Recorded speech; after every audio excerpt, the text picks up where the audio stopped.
Hello and welcome to Panda News. Trump's pledge to make all Bitcoin made in USA. China tightens crypto trade oversight with new Forex rules.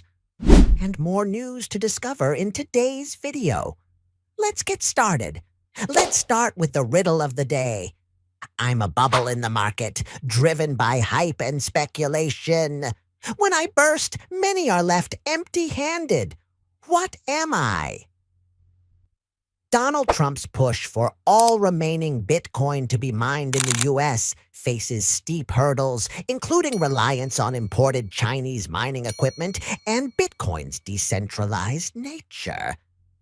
In June, Trump met with U.S. mining executives, highlighting crypto's potential for energy dominance and job creation.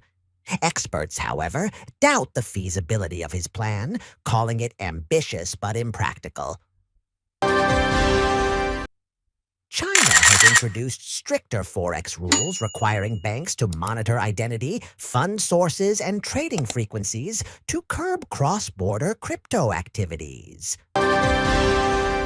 Ethereum co-founder Vitalik Buterin donated 50 Ether, 170,000, to the Legal Defense Fund for Tornado Cash developers Roman Storm and Alexei Pertsev. The contribution, 25% of the fund's $650,000 total, supports their trials for money laundering and sanctions violations. Pertsev, sentenced to over 5 years in 2024, plans to appeal, while Storm's trial begins April 14th. And here's the answer to the riddle. A market bubble. See you tomorrow.